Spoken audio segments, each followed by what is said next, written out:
এদিকে ভিন্নতা থাকলেও জাতীয় স্বার্থে সবাইকে ঐক্যবদ্ধ থাকতে হবে বলেছেন গোলাম পরওয়ার। কেন বলেছেন ভাই, জেনে নিই বিস্তারিত। কেন তিনি পোল্টি মানলেন, কেন তিনি ঐক্যবদ্ধ থাকার জন্য সব রাজনীতির প্রতি আহ্বান জানিয়েছেন। রাজনৈতিকের মতো পথের ভিন্নতা থাকলেও জাতীয় স্বার্থে দলগুলোকে ঐক্যবদ্ধ থাকার আহ্বান জানিয়েছেন বাংলাদেশের জামাত ইসলামী সেক্রেটারি জেনারেল অধ্যাপক মিয়া গোলাম পরওয়ার। তার এই কথার মাঝে কি লুকিয়ে আছে, কি রহস্য লুকিয়ে আছে, এই বিষয়ে বিস্তারিত জানাবো আপনাদেরকে এই ভিডিওতে, তাই আপনারা আমাদের সাথেই থাকুন।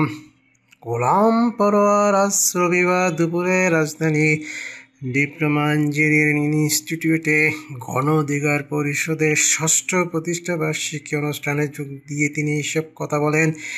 কেন বলেছেন, কি স্বার্থ আছে রাজনীতিতে, আপনারা বুঝতে পারতেছেন। নিজের স্বার্থের জন্য যে কিছুকে হারাম করতে পারে আবার হালালও করতে পারে, তার কথা মাঝে সে কথাগুলো বোঝা যায়। গোলাম পরওয়ার বলেন, এই সময় অনেক পরাশক্তি এবং এজেন্সি নানা ষড়যন্ত্র করবে ফেসিবাদ মুক্ত নতুন বাংলাদেশ গঠনে। অনেকে বাধা আসতে পারে, তবে জাতীয় নির্বাচনের দিকে যে অভিযাত্রা শুরু হয়েছে সবাইকে ঐক্যবদ্ধভাবে তা এগিয়ে নিতে হবে। গণ অধিকারের পরিষদকে শুভেচ্ছা জানিয়ে জামাতের সেক্রেটারি জেনারেল বলেন, গণ অধিকার পরিষদ মানুষের মৌলিক অধিকার আদায়ে সংগ্রামের মধ্য দিয়ে প্রতিষ্ঠিত হওয়া একটি রাজনৈতিক দল। ফ্যাসিবাদী কর্তৃত্ববাদী সরকারের পটুয়া বাহিনীর দলটি নিত্যা বিপিনুরের মতো ছাত্র নেতৃত্বের উপর যে অমানসিক নির্যাতন চালিয়েছে তা দেশের মানুষ ভালোভাবে গ্রহণ করেনি। এই সময় বিভিন্ন রাজনৈতিক দলের নেতৃবৃন্দ উপস্থিত ছিলেন। গোলাম পরওয়ারের এই বক্তব্যের মাঝে একটা রহস্য লুকিয়ে রয়েছে। সে রহস্যটা হচ্ছে, তাদের ভিতরে যত গোলমাল থাকুক না কেন, তারা রাজনৈতিক ফায়দা, জাতীয় স্বার্থের ফায়দা ছাড়া আর কিছু বোঝে না। তারা জনগণের স্বার্থ বুঝে কিনা তা আমাদের বোধগম্য নয়। জনগণ তো আসলে নিরাপদ বোধ করছে না। বর্তমানে যে অবস্থা চলতেছে দেশে, সব কিছুর দাম ঊর্ধ্বমুখী। এ বিষয়ে কোনো দলকে, কোনো দলের কথা বলতে দেখা যাচ্ছে না।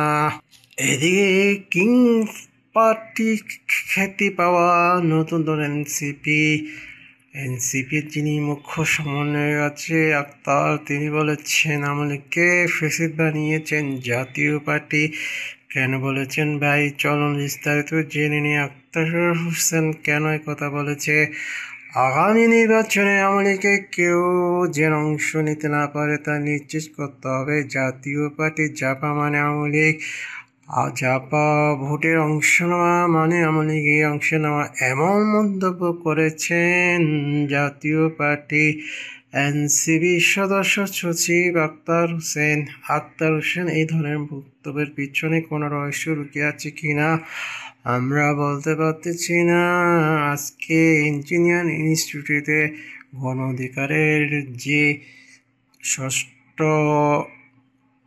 বছরে পা দিয়েছে, সে অনুষ্ঠানে তিনি কথা বলেন।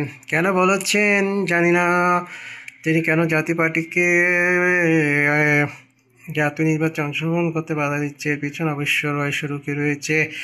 সম্মানিত দর্শক, তিনি বলেছেন আওয়ামী লীগকে ফ্যাসিস্ট বানিয়েছেন, জাতীয় পার্টি কীভাবে ফ্যাসিস্ট বানিয়েছেন আপনারা জানেন। সম্মানিত দর্শক, এর মাধ্যমে বোঝা যায় তারা আগামীতে জাতীয় পার্টিকে বাংলাদেশে কোনো রাজনীতি করতে দিবে না, কোনো নির্বাচন করতে দিবে না। তারা যদি ক্ষমতা যায়, অবশ্যই তারা জাতীয় পার্টিকে নিঃসঙ্গ করে ফেলবে, ধ্বংস করে দিবে।